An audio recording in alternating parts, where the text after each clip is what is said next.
Good morning, నమస్కారం మరియు ఆదాబ్. ఈరోజు నేను మా ఫాదర్ చెప్పిన ఒక టాపిక్ గురించి మాట్లాడబోతూ ఉన్నాను. మా నాన్న నాతో ఎప్పుడూ చెప్పేవారు, మా పాత రోజులు చాలా బాగుండేవి అని. ₹1 మాకెన్నో లభించేవని, రాజకీయ నాయకులు అవినీతిపరులు కాదు మరియు పోలీసులు కూడా అవినీతిపరులు కాదని చెప్పేవారు. ఇన్ని నేరాలు నమోదయ్యేవి కాదనేవారు మరియు అంతా బాగుందని చెప్పేవారు. మరియు ఈ విషయాలు వారు మరీ చెప్పేవారు. అంటే ఉదాహరణకు పాతకాలం బాగుండేది మరియు ప్రస్తుతం బాగలేదంటూ ఉంటారు. ప్రస్తుత కాలం బాగాలేదని అంటారు. ఇటువంటి ధోరణిని నేను చాలా మంది వద్ద గమనించాను. ఇటువంటి మైండ్ సెట్ను కూడా నేను గమనించాను. ఇప్పుడు జరుగుతున్నవి బాగలేదు అని, కానీ ముందు పరిస్థితులు చాలా బాగున్నాయని చెబుతూ ఉంటారు. నా దగ్గర ఒక ప్రశ్న ఉంది. ప్రస్తుతం గురించి ఈ విధంగా మాట్లాడుతూ ఉంటారు. 2024 గురించి మాట్లాడి ఉంటారు. నా ప్రశ్న ఏంటంటే 23 బాగా ఉన్నిందా? 2022 బాగుంది, 2020 కూడా బాగుంది. అప్పుడు బాగుందా? ఓకే, సరే అనుకుందాం.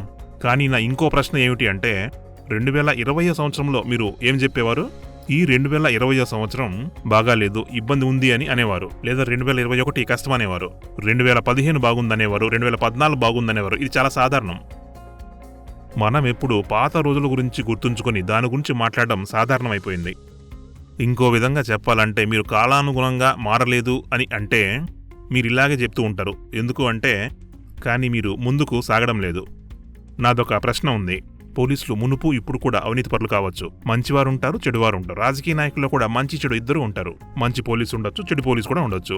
నా పాయింట్ ఏమిటి అంటే కొందరు అనుకుంటుంటారు వేరొకరు వచ్చి తమను మారుస్తారు అని. వారికి వారు మాత్రం మారరు. అయినప్పటికీ మీరు ముందుకు వెళ్ళగలరు అనుకుంటే అప్పుడు మీరు తప్పుడు లోకంలో విహరిస్తూ ఉన్నట్లు లెక్క.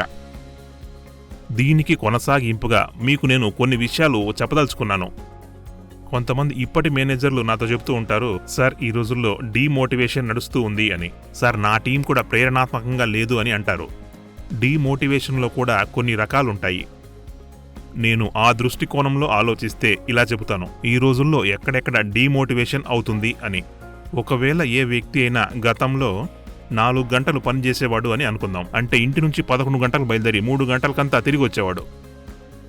అంటే అతను 5 ప్రొడక్ట్లకు కలిపి తన 1% సేల్స్ మాత్రమే చేసేవాడు. అతను ZHO సహాయంతో 100% లేక 50% సేల్స్ని చేసి ఉంటాడు. మరియు అతని వద్ద కవరేజ్ ఏదైతే ఉందో చూపించడానికి అతను చూపిస్తాడు 330 కాళ్ళు. అతని ఫ్రీక్వెన్సీ చాలా బాగుందని చూపిస్తాడు. కానీ వారిని లోతుగా పరిశీలిస్తే మనకు తప్పకుండా తెలుస్తుంది అతని సేల్స్ పూర్తిగా కొందరు డాక్టర్ల మీద మాత్రమే ఆధారపడి ఉంటుంది. 10 నుండి 15 మంది డాక్టర్లు ఉంటారు. వారి నుంచే మ్యాక్సిమం సేల్స్ వస్తాయి. ఆ రోజులు వారికి బాగా నచ్చుతాయి. బాగుండేది. 3-4 గంటలు పనిచేసేవారు. కవరేజ్ గురించి చింతే లేదు. ఎప్పుడు వెళ్తారో తెలియదు. టూర్ ప్రోగ్రాంలో కూడా పెద్దగా మార్పు ఉండేది కాదు.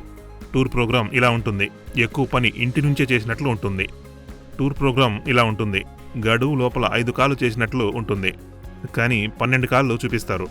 కానీ వారి లీడర్ చెక్ చేసేవాడే కాదు. ఉన్నట్టుండి కొంతమంది ఎలా ఆలోచిస్తున్నారంటే ఏమనుకుంటున్నారంటే కొంతమంది ఈ విషయాలను జీర్ణించుకోలేకపోతూ ఉన్నారు. ఏమవుతోంది, అకస్మాత్తుగా మ్యాన్ కైండ్ లోపల వ్యక్తుల ఉద్యోగాలు పోతున్నాయి, మేనేజర్ల ఉద్యోగాలు పోతున్నాయి. టాప్ లీడర్ కావచ్చు, మీడియం లీడర్ కూడా కావచ్చు. అంతేకాక ఫస్ట్ లైన్ మేనేజర్ల ఉద్యోగాలు కూడా పోతున్నాయి. వీరికి అకస్మాత్తుగా ఇలా అనిపిస్తుంది కంపెనీ ఉన్నట్టుండి మారిపోయిందని. కంపెనీ ఉన్నట్టుండేమీ మారిపోలేదు. మునుపటి 3 నుంచి 4 సంవత్సరాలుగా చెబుతూనే ఉన్నాము నా వీడియోస్ చూడాలి అని. మేము చెబుతూనే ఉన్నాము, మేము గుర్తు చేస్తూనే ఉన్నాము, మేము మారుతున్నామని, చెక్ చేస్తున్నాము అని. డేటా పరిశీలిస్తున్నాము, చెక్ చేస్తున్నాము, ఎవరు బాగా పనిచేస్తున్నారో గమనిస్తూ ఉన్నాము. మేము ఎన్ని విధాలుగా వారికి చెబుతూ ఉన్నప్పటికీ సేల్స్ పెరగకపోతే ఏం జరుగుతుందో మేము తనిఖీ చేస్తాము. అప్పుడు మాకు తెలిసింది మాకు ఏదైతే చూపిస్తూ ఉన్నారో అది ఒక రకంగా ఉంది, కానీ నిజంగా జరుగుతున్నది ఇంకో రకంగా ఉంది. అప్పటి యాక్షన్ తీసుకోవడం ప్రారంభించాము. మేము చెబుతూ ఉంటాము మీ 330 కాళ్ళు బాగా చేయాలి అని. మీరు 8 గంటలు పని చేయాల్సి ఉంటుంది. మిస్సింగ్ కాల్స్ ఉండకూడదు. మీ దగ్గర ZHOకు సంబంధించి అతిక్రమణలు ఉంటే మీ ఉద్యోగం పోతుంది. మీరు మీ మెడికల్ రెప్ నుంచి వారి ఇన్సెంటివ్ని తీసుకొని స్టాకిస్ట్లకు ఇచ్చి ఉంటారా? అంతా గమనించిన తర్వాత వారు చెబుతూ ఉంటారు, సార్ కోవిడ్ సమయంలో ఈ విధంగా జరిగింది. కొందరు మన దగ్గర సరుకును తీసుకునేవారు, వారికి ఎక్స్ట్రా డిస్కౌంట్ లభిస్తున్నందువల్ల వారు మాల్ తీసుకోవడం లేదు. వారు బయట నుంచి సరుకు తెచ్చేవారు. అందువల్ల మెడికల్ రెప్లకు నెలకు వచ్చే 10,000, నెలకు వచ్చే 15,000 లేదా 5,000 తీసుకొని వారికి అడ్జస్ట్ చేసేవాళ్ళము. అందువల్లే సేల్స్ వచ్చాయి అంటారు. దాని ఆ తరువాత కొంతమంది ఉద్యోగాలు కోల్పోవడం ప్రారంభించారు. మేం కఠినంగా ఉన్నాము, ఎన్నోసార్లు చెప్పాం కూడా. మేము చెబుతూనే ఉన్నాము, ఎక్కడ నిజాయితీ లేదో, ఎక్కడ సరిగా పని జరగట్లేదో చెప్పిన తరువాత కూడా పద్ధతి మార్చుకోకపోతే అక్కడ మాత్రం మీరు సరికొత్త మ్యాన్కైండ్ను చూస్తారు. ఒకవైపు మంచివారితో మేము అద్భుతంగా ఉంటాము, కానీ కొన్ని సందర్భాల్లో మేం చాలా కఠినంగా ఉంటాము. అవినీతిలో ఉన్న వారిని క్షమించే ప్రసక్తే లేదు. అలా జరగడంతో కొందరికి అనిపిస్తుంది, సార్ బాగా డీమోటివేషన్ అవుతుందని. 4 గంటలు పనిచేయడం మోటివేషన్, తప్పుడు రిపోర్ట్లు ఇవ్వడం మోటివేషన్, కొన్ని చోట్ల వేరొక చోటు నుంచి సరుకు తీసుకురావడం, అతిక్రమణలు మోటివేషన్. నేను పని చేసినా చేయకపోయినా, ఏమీ చేయకపోయినా నాకు మెడల్ లభించాలి, నాకు ఫారెన్ ట్రిప్ రావాలి, క్యాష్ అవార్డు కూడా రావాలి అని అంటూ ఉంటారు. పూర్తి కుటుంబం బయటకు ట్రిప్కి వెళ్ళాలనుకుంటారు. ఇది మోటివేషన్. కానీ ఒకసారి మేము ఇలా చెబితే, ఈ పద్ధతులు మీరు అనుసరించాలి అని చెబితే, చేయకపోతే కఠిన కాలం ఉంటుంది అని చెబితే, సార్ డీమోటివేషన్ అంటారు. మాకు ఈ విషయాలన్నీ అర్థమవుతూనే ఉన్నాయి. ఒకవేళ మీకు ఇది డీమోటివేషన్ అనిపిస్తే ఇలాగే జరుగుతుంది. సార్ నాకు ఒక కజిన్ ఉన్నారు, వారి పెళ్లి ఉంది అని 10 రోజుల సెలవు కావాలి అంటారు.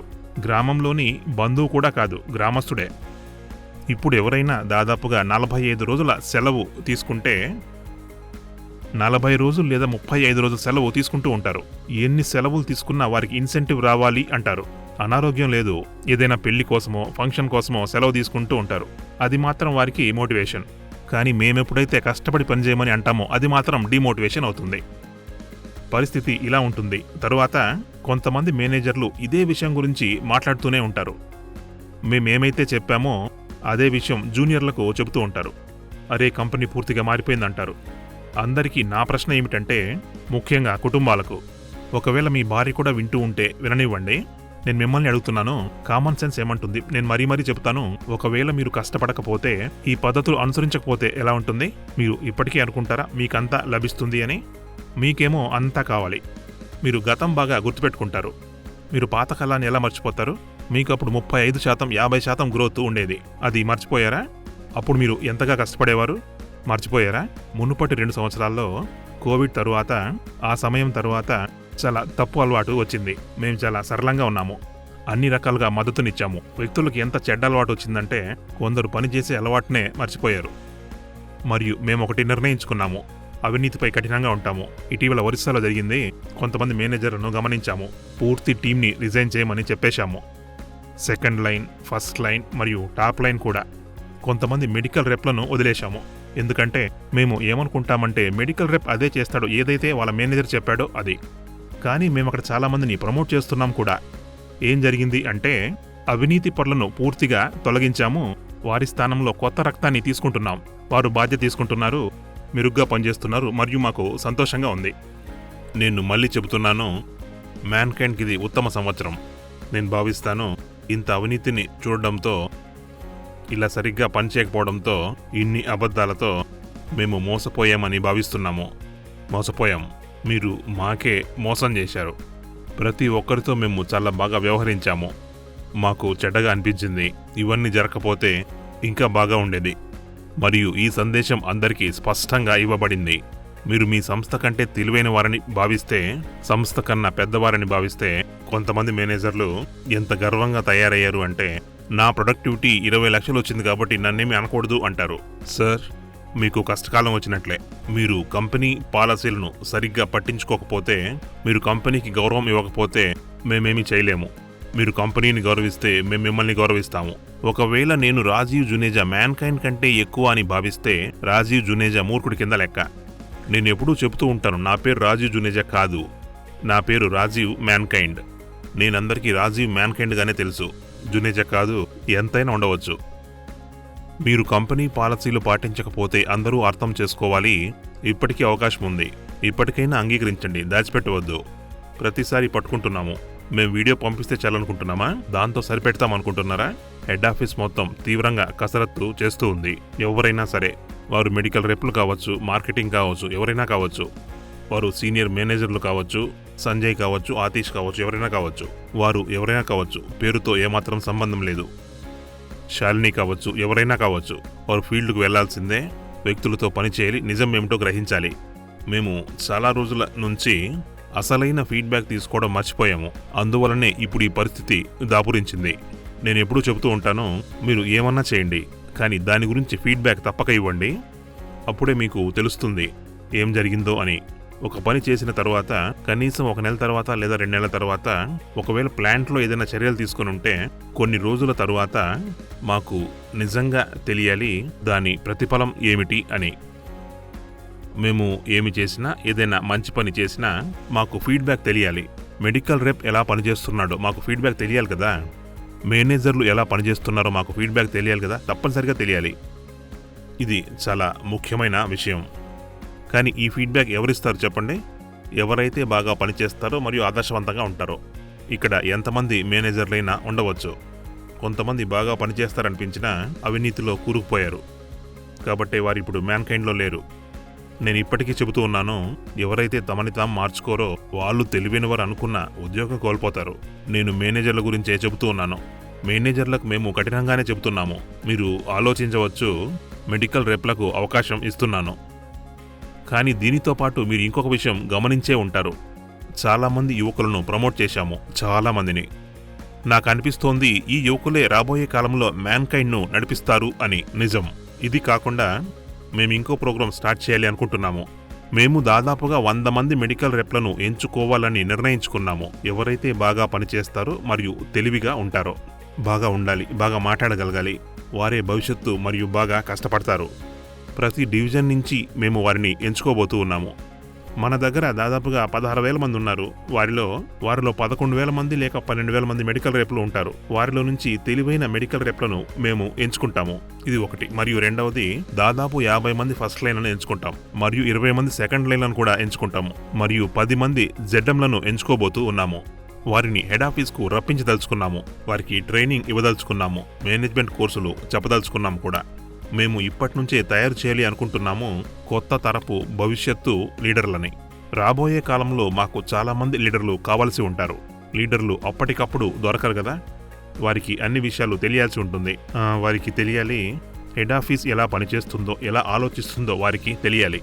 వారి నుంచి మేమేమి కోరుకుంటున్నామో వారికి తెలియాలి. బాధ్యతలు తెలియాలి. మేము నిర్ణయించుకున్నాము ఈ పద్ధతిలో చాలామందికి అవకాశం లభిస్తుంది. దీనికి సంబంధించి ప్రాథమికంగా ఒక అసైన్మెంట్ ఇవ్వబోతున్నాము. బాగా పనిచేసే వారికి ఈ అవకాశం ఇవ్వబడుతుంది. మీరు ఏం ఆలోచిస్తున్నారు మరియు మీకేమనిపిస్తుంది? ఎవరిని అడగండి. ఆ దాగి ఉన్న ముడి వజ్రాలను వెలికి తీయండి మరియు వారిని మాకు ఫార్వర్డ్ చేయండి.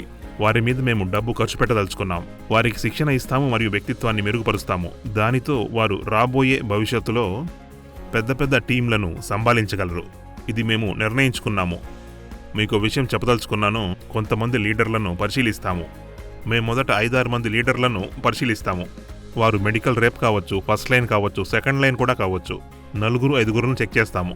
వారిని మేము చెక్ చేస్తాము. వారిని నా వైపు నుండి పరిశీలిస్తాను. దాదాపు 80 నుండి 90% అర్థమవుతుంది. ఎవరు బాగా పనిచేస్తున్నారో లేదో తెలిసిపోతుంది. ముందుగా మీరు చూడండి, 12 క్వార్టర్లలో వారి సేల్స్ ట్రెండ్ ఎలా ఉందో మీరు గమనించండి. 12 క్వార్టర్లంటే మొత్తం మీద 12 త్రైమాసికాలంటే 3 సంవత్సరాలు. సేల్స్ ట్రెండ్ ఎలా ఉందో చూడండి. ట్రెండ్ బాగా ఉంది అంటే వారు బాగా ఉండే అవకాశం ఎక్కువగా ఉంది. మీరు గమనించాల్సిన రెండో విషయం ఏంటంటే, ఆయా స్థలాల్లో మునుపటి 12 నెలల్లో కొత్త ఉత్పత్తుల సేల్స్ ఎలా జరుగుతుందో గమనించాలి. కొత్త ఉత్పత్తుల సేల్స్ ట్రెండ్ గమనించాలి. రెస్పాన్స్ను తెలుసుకోవాలి. ఇవే కాకుండా వారి మునుపటి 3 సంవత్సరాలకు సంబంధించి 3 సంవత్సరాలుగా వారి CAGR ఎలా ఉంది, గ్రోత్ గమనించాలి. ఒక ఉదాహరణకు 3 సంవత్సరాల క్రితం వారి గ్రోత్ 10% ఉండేది. 2 సంవత్సరాల తర్వాత వారి గ్రోత్ -10% అయింది. ఈసారి వారి గ్రోత్ 5% అయింది. కాబట్టి CAGR ఏమైంది? బాగా తగ్గింది.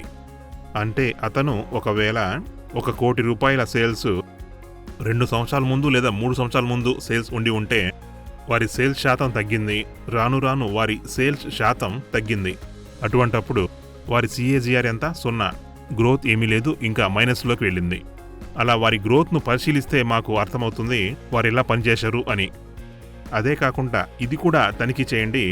అక్కడున్న మేనేజర్లను గమనించండి. వారిలో క్షీణతను గమనించండి. ఎంత క్షీణత ఉంది, ఎంతమంది వదిలి వెళ్లారో గమనించండి. క్షీణత మాత్రమే గమనించకండి, ఇది కూడా గమనించండి. అక్కడి ఖాళీలు 90 రోజుల తర్వాత పూరింపబడ్డాయా, 30 రోజుల్లో ఫిల్అప్ అయ్యాయా, లేదా 4 నెలల్లో ఫిల్అప్ అయ్యాయా? ఎంతకాలంలో ఫిల్అప్ అయ్యాయో గమనించండి. దాన్ని గమనిస్తే దాంతోనే తెలిసిపోతుంది మేనేజర్ ఎలా పనిచేస్తున్నాడు అని. కాబట్టి ఈ విషయాలన్నింటినీ గమనిస్తే మీకు పూర్తిగా అతని గురించి అర్థమైపోతుంది. ఇదే కాకుండా అతను ఫీల్డ్లో ఎన్ని రోజులు ఉన్నారో గమనించాలి. దాంతోపాటు 12 క్వార్టర్లలో ఫీల్డ్లో ఎన్ని రోజులు ఉన్నారో గమనించాలి. ఎన్ని సెలవులు తీసుకున్నారు, ఎన్ని రోజులు బయట ఉన్నారో చూడాలి. ఫీల్డ్ కోఆర్డినేటర్లు అందరూ ఈ విషయాలను నోట్ చేసి ఒక పేజర్ రూపంలో మాకు తెలియజేయండి. త్వరగా పంపండి. మేనేజర్ల అందరి గురించి తెలుస్తుంది. ఇది రాబోయే కాలంలో మాకు అతి ముఖ్యమైన అసైన్మెంట్ అవ్వబోతోంది. దీంతోనే మాకు తెలిసిపోతుంది. దీంతో 80 నుండి 80% మేనేజర్ల గురించి మేము తెలుసుకోవచ్చు. ఆ తరువాత అప్పుడు మీ గురించి సమాచారం అంతా మా ముందు ఉంటుంది. 5 ప్రొడక్ట్ల నుంచి ఎంత సేల్స్ వస్తుందో తెలుస్తుంది. మీరు ఏమేం చేస్తున్నారో మాకు పూర్తిగా తెలిసిపోతుంది. దీనితో మీకు అర్థమవుతుంది వ్యక్తుల గురించి మేము బాగా శ్రద్ధ చూపిస్తున్నామని.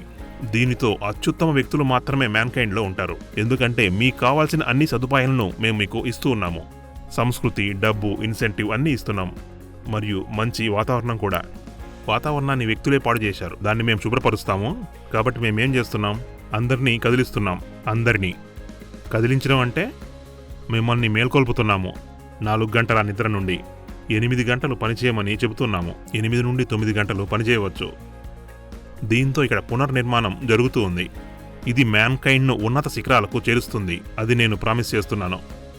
ఈ గత 2 సంవత్సరాలలో వ్యక్తులను గమనిస్తూ వారి గురించి ఆలోచిస్తూ మ్యాన్కైండ్ కూడా ఒక లక్ష్యం ఉంటుందని మర్చిపోతూ ఉన్నాము. ఇది అందరూ గమనించాలి. అది పెరుగుదల యొక్క లక్ష్యం. లక్ష్యం గురించి ఆలోచిస్తున్నప్పటికి కూడా కొన్ని విషయాలు తెలుసుకోలేకపోయాము. కొన్ని విషయాలను గమనించలేకపోయాము. అవినీతి జరుగుతుందని, మ్యానిపులేషన్ జరుగుతుందని గమనించలేకపోయాం. కాబట్టి తిరిగి ఆలోచిస్తున్నాం. ఇప్పుడు తెలిసింది. ఇప్పుడు మాకు అర్థమైంది. ఇప్పటి నుంచి మేమిప్పుడు ప్రతి ప్రాంతాన్ని, ప్రతి మూలని కూడా క్షుణ్ణంగా తనిఖీ చేస్తున్నాం. మంచి పద్ధతులు ఉండేలా చూస్తాము. మ్యాన్కైండ్ సంస్కృతి ఉండేలా చూస్తాం. అసలైన మ్యాన్కైండియన్లు మాత్రమే ఇక్కడ ఉంటారు మరియు ఎదుగుతారు కూడా.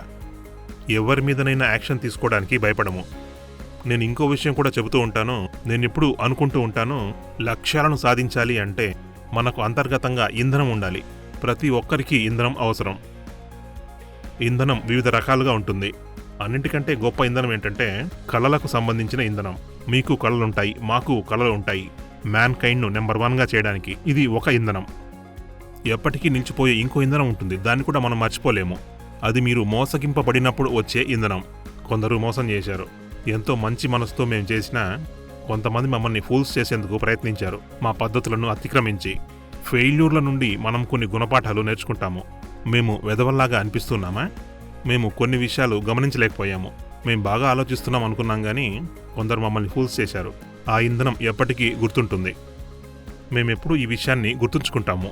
మేము తప్పకుండా బాగా చేయాలి అని తెలివిగా మరియు ధైర్యంగా వ్యవహరిస్తాము. ఇంకో ఇంధనం ఉంది. అది విజయానికి సంబంధించిన ఇంధనం. అది వేరేలా ఉంటుంది. విజయం సమయంలో కొంతమంది నీరసపడిపోతూ ఉంటారు. అప్పటి ఇంధనం వేరే రకంగా సరిపోలేదని అనిపిస్తుంది. కానీ 2 ఇంధనాలు మాత్రం చాలా ముఖ్యం. ఒక ఇంధనం కళలకు సంబంధించింది. రెండవ ఇంధనం ఏమిటి అంటే అపజయం వల్ల వచ్చే ఇంధనం. 2 మ్యాన్కైండ్లో ఉన్నాయి. నేను ప్రామిస్ చేస్తున్నాను, భవిష్యత్తు అద్భుతంగా ఉండబోతోంది. మెరుగ్గా ఉంటుంది. జూనియర్లకు మరియు మెడికల్ రెప్లకు, ఫస్ట్ లైన్లో ఉన్నవారికి, సెకండ్ లైన్లో ఉన్నవారికి, జీవితంలో పైకి రావాలి అనుకునేవారికి మీ అందరికీ ఆల్ ద బెస్ట్ మరియు గుడ్ లక్. ఇప్పటి నుండి మ్యాన్కైండ్ను అవినీతి రహితంగా ఉంచుదాము. అవినీతి ఉండనే కూడదు. All the best. Bye bye. Take care. See you.